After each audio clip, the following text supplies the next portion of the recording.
যে আমাকে একজন প্রশ্ন দিয়েছে যে সুন্নতে খাতনার দাওয়াত খাওয়া যায় না না যায়। আমি উত্তর দিলাম আমি কোনো ফতোয়ার উত্তর দিতে পারি না, অত বড় আলিম নয়, আমি ফতোয়ার উত্তর দিতে পারবো না, বড় আলিমকে জিজ্ঞেস করে নেবেন। তবে আমার যুক্তি বলছে খাতনা দেওয়া সুন্নত, যদি ওটাতে দাওয়াত করতে হয় বগলের চুলকে চাঁচাটাও সুন্নত, সেদিনও দাওয়াত করতে হবে। নক্কাটা সুন্নত, ওই দিনও একটা ভোজ লাগাও। নাভির নিচের কাপড় মানে লোমকে সাফ করা সুন্নত, সেদিনও কাঠ ছেপে দাও। আজকে সাফ হবো, চলে এসো। তার মানে হচ্ছে সুন্নতেই যদি এত ভোজ লেগে যায়, তোমার কাছে বডিতে 10খানা সুন্নত আছে, এই সুন্নত গুলো যখন করবে তখন কেন কাঠ লাগায় না?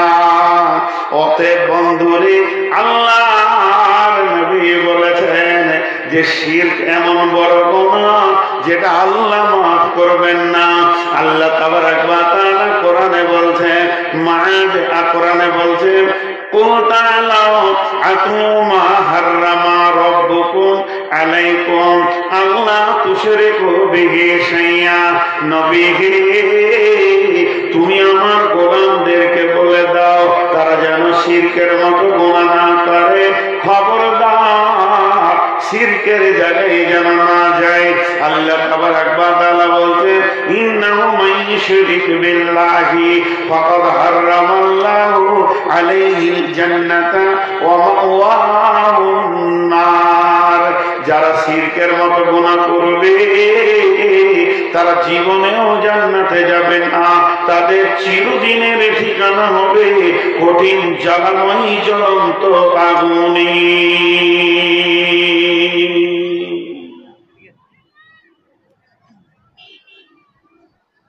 জি, আপনাদের বিরক্ত লাগছে নাকি?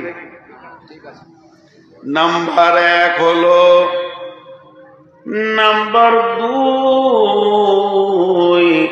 আল্লাহর নবী বলছেন ওয়ালা তাওয়াক্কালনা ওয়ালিদাইকা ওয়া ইন তাখরুজা মিন আহলিকা ওয়া মালিকা।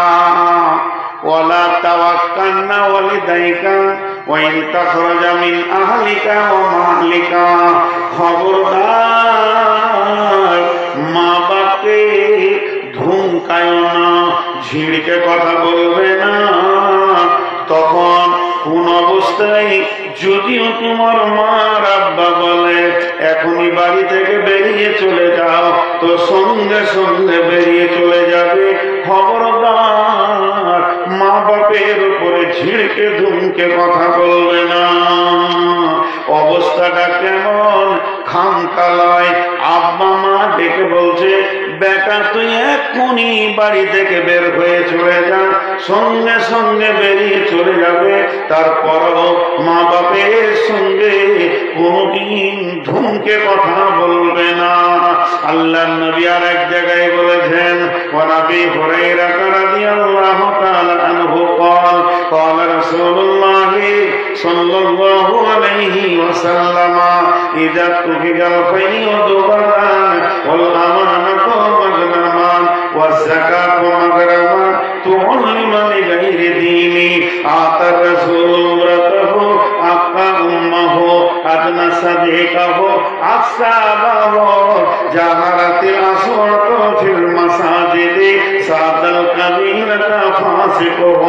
আল্লাহ নবী কিয়ামতের 15টা আলামত বলতে গিয়ে বলেছেন ও পৃথিবীর মানুষরে, এমন একটা দিন আসবে ছেলেরা মেয়েরা মাকে ধুমকে ধুমকে কথা বলবে, ঝিড়কে কথা বলবে, বাপকে রাখালের মতো ধুমকে কথা বলবে, বন্ধুকে ভালোবাসবে। আর মেয়েরা পুরুষেরা মেয়েদের পেছনে ঘুরবে, মেয়েদের বেসুরত হয়ে দিন করবে। ও আমার নবী বলেছেন এই জামানা আসবে বেটি মাকে মানবে না, বেটা বাপকে মানবে না, রাখালের মতো ব্যবহার করবে। তো আল্লাহর নবী বলেছেন এই জামানাটা যখন আসবে তো জেনে নাও কিয়ামত কাছে গেছে। আর এখানে মুআয বিন জাবাল বলছেন ও বিশ্ববাসী রে, নবীজি বলেছেন খবরদার মা কথা বলিও না।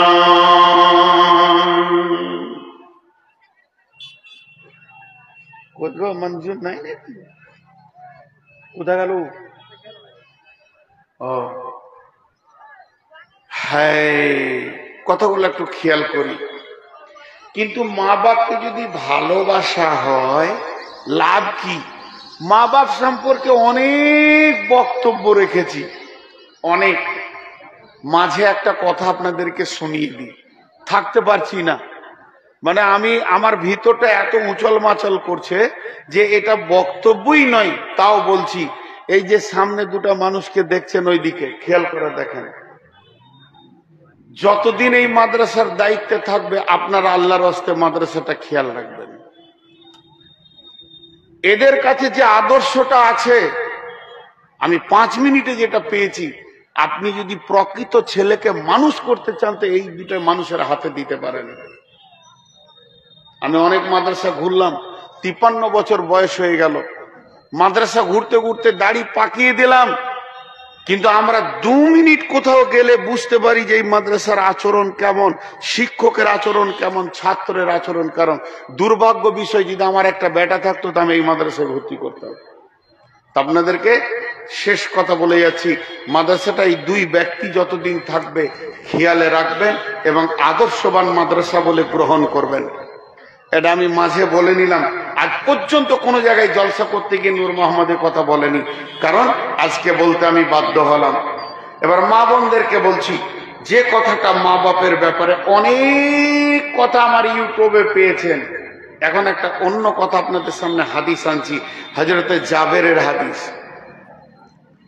ওয়ান জাবেরিন রাদিয়াল্লাহু তাআলা আনহু قال قال رسول الله صلى الله عليه وسلم। হযরত জাবের রাদিয়াল্লাহু তাআলা বলছেন, আল্লাহর নবী বলেছেন, মান সালাসাকুন্না ফীহি ইয়াসসারাল্লাহু হাতফাহু ওয়া ইয়াদখালাহু জান্নাতাহু। কথাটা বলতে গেলে আমার দিলে যেন খুশিতে ভরে যায়, আনন্দে আমার বুকটা যেন উচাল মাচাল করে। আল্লাহর নবী বলছেন, হযরত জাবের বলছেন, পৃথিবীর বুকে 3টে এমন আমল আছে বন্ধুরে, এই 3টে আমল যে করবে, এই 3টে আমলকে যে করতে পারবে, আমার রব তাকে 2খানা প্রাইজ দেবেন, 2টা আপনার গোল্ড মেডেলিস্ট দেবেন। তা তো এগুলো দামি নয়, গোল্ড মেডেলিস্ট তো হলো কম দামি, কিন্তু আমার রব যে প্রাইজটা দেবেন পৃথিবীর কেউ দিতে পারবে না। প্রাইজ 2টা আগে শুনেলেন। 1 নম্বর হলো ইয়াসসারাল্লাহু হাক্কাহু, আল্লাহ তার মওতটা আসান করে দেবে, মওতে কোনো কষ্ট থাকবে না। বাচ্চা ছেলে যেমন মায়ের কোলে ঘুমিয়ে যায় ওইভাবে ঘুমিয়ে যাবে। ওয়া ইয়াদখালাহু জান্নাতাহু, এবং আমার রব তাকে জান্নাতে জায়গা দেবে। আল্লাহু আকবার। 3টে আমলে প্রাইস 2টা কত বড়! একটা হচ্ছে তার মওত হবে আসানে, আর একটা হচ্ছে সে জান্নাতে যাবে। কোন প্রাইসটাকে কম দামি বলছেন? সে আমল 3টে কি? নাম্বার 1, নবীজি বলছেন রিফকুন বিজাইফ, কমজোরের হাতটা ধরে তুমি একটু ওপর দিকে তুলে দাও। মালটা বোঝ করতে পারছে না, বোঝাটা তুলতে পারছে না, রাস্তাটা পার হতে পারছে না, অন্ধ মানুষ, বাচ্চা ছেলে, হাতটা ধরে পার করে দাও। খালে পড়ে গেছে, তুলে দাও, বোঝাটা তুলে দাও। প্রতিবেশী অসুস্থ হয়েছে, 200-500 টাকা দান করে দাও, গরিবকে দাও। এক কথায় কমজোরের কাছে যখন আপনি আমি হাতটা বাড়িয়ে দেব, আমার মওত আসানে দেবে এবং হাসতে হাসতে জান্নাতে যাবে। নাম্বার 2 ইহসানুল মামলুক, সাফকাতুল ওয়ালিদাইনি ওয়া ইহসানুল মামলুক। আপনার বাড়িতে যেটা কিনা গোলাম, বর্তমানে কিনা গোলাম নয়, আপনার গাড়ির ড্রাইভার, আপনার কাজের সেলসম্যান, আপনার কাজের লোক, আপনার মাঠের নিরানের লিভার, আপনার দোকানের সেলসম্যান, এক কথায় আপনি পাকা বাড়ি বানাচ্ছেন বিলাসিতা, পেটের দায়ে যে লোকটি খাটতে এসেছে আপনার বিলাসিতার বাড়িতে, পেটের দায়ে যে লোকটি খাটতে এসেছে, এই লোকগুলিকে এত মধুর ব্যবহার করবে যেন তোমার মরার দিন লিভার গুলো অঝোর নয়নে কাঁদে যে একটা ভালো মানুষের কাছে ছিলাম। তো আল্লাহর নবী বলছেন তোমার মত আসানি হবে আর হাসতে হাসতে জান্নাতে যাবে। দুইটা বললাম, একটা কমজোরকে সাহায্য করা আর একটা হলো লিভারের সঙ্গে ভালো ব্যবহার করা। নাম্বার 3, আল্লাহর নবী বলছেন 3 নম্বর ওই ব্যক্তিটা যে সাফকাতুল ওয়ালিদাইনি, মা বাপের সঙ্গে ভালো ব্যবহার করবে। আচ্ছা, এতগুলো লোককে পার হয়ে চাওয়ালা গেল, কেউ ওকে বলেনি যে যাস না? আপনারা কেউ বলেননি? আর ওর সাহসটা হলো কি করে, ঢুকছে কি করে এখানে? এত বড় মেলা রয়েছে, রোডে গাদা লোক আছে, আর এইখানেও ঢুকছে মানে? হ্যাঁ, 3 নম্বরটা কি? সাফকাতুল ওয়ালিদাইনি। সাফকাত, সাফকাত। একটু 2 মিনিট টাইম দেন আমাকে, সাফকাতটা বুঝিয়ে দিই।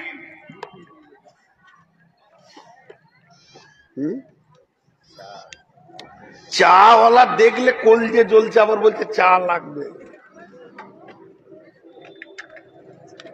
দাঁড়ান, পানিটাই খালি খেয়েছি, পানি তো খেতাম না, জিভটা লেগে যাচ্ছে সুগারের কারণে, এই জন্য পানিটা খাচ্ছি। এবার সাফকাতের একটা মজার জিনিস বলি, আমার নিজের কথা বলছি।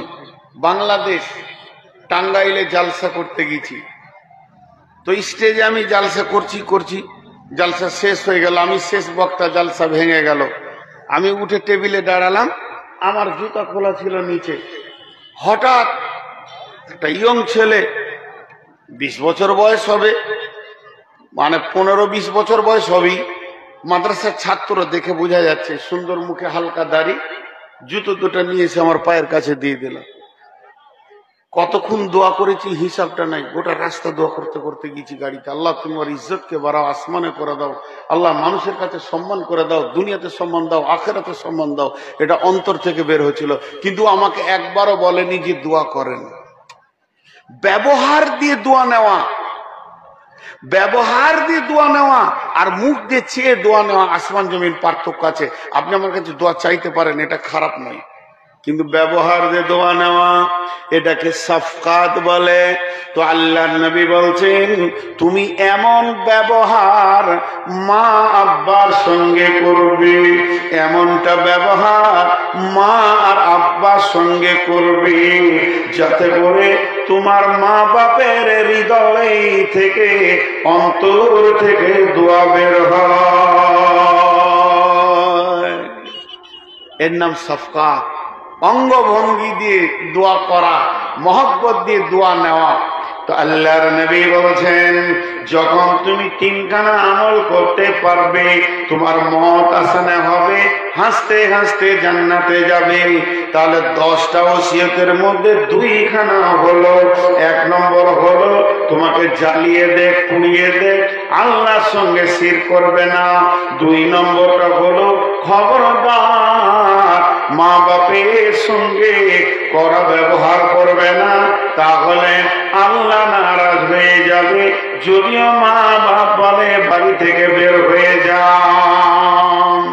নাম্বার 3, আল্লাহর নবী বলছেন লা তাতরুকান্না সলাতা মাকতুবাতান মুতাআম্মিদান ফাইন্না মান তারাকা সলাতা মাকতুবাতান মুতাআম্মিদান ফাকাদ বারিয়াত মিনহু জিম্মাতুল্লাহ। আল্লাহ তাবারাক ওয়া তাআলার নবী বলছেন যে ইচ্ছা করে এক ওয়াক্ত নামাজ তোমরা ছেড়ে দিও না, লা তাতরুকান্না সলাতা, ইচ্ছা করে জ্ঞান বশত এক ওয়াক্ত ফরজ নামাজ ছেড়ে দিও না। মান তারাকা সলাতা মাকতুবাতান মুআম্মিদান, যে ব্যক্তি সজ্ঞানে ইচ্ছা করে এক ওয়াক্ত নামাজ ছেড়ে দেয়, আল্লাহর সাথে বান্দার সম্পর্ক তখনই কেটে যায়। জি, আমি যে মেয়েটাকে বিয়ে করেছি সেটা আমার বিবি, তার সমস্ত চিন্তা দায় দায়িত্ব মাথায় নিয়ে প্রেম প্রীতি ভালোবাসা নিয়ে ঘুরি, কিন্তু যেদিন মেয়েটা 3 তালাক নিয়ে নেবে আর চিন্তা থাকবে তার ব্যাপারে, কোনো চিন্তাই থাকবে না। সে অসুখ হলো না, অ্যাক্সিডেন্ট হলো, আমার দেখার দরকার নাই। তো আল্লাহ রসুল বলছে, যতদিন তুমি ফরজ নামাজ পড়বে ততদিন আল্লাহর সঙ্গে বান্দা বান্দা আল্লাহর সম্পর্ক থাকবে। যেদিন তুমি নামাজ ছেড়ে দেবে সেদিন তোমার সাথে আল্লাহর কোনো সম্পর্ক থাকবে না। আমরা খুব ভালো বুঝতে পারছি। কিছু মানুষ আছে, আমি একটা কথা ইউটিউবের আগেও বলেছি, অনেকে শুনেছেন হয়তো, আজ আবার বলছি, কথাটা বারবার রিপ্লাই হচ্ছে। এই কয়েকদিন আগে আসামে গিয়েছিলাম, আসাম বলছি আলিপুরদুয়ারে। তো আমাকে একজন গাড়ি করে টোচেন দিতে আসলো, গাড়ি করে ছাড়তে আসলো আলিপুরদুয়ার স্টেশনে। রাস্তায় জিজ্ঞেস করছি, ভাই নামাজ পড়েন? বলছে, মৌলানা মিথ্যা কথা বলবো না, সত্য বলছি, নামাজ পড়ি না। আচ্ছা, ওর সত্য বলে লাভ কি হলো?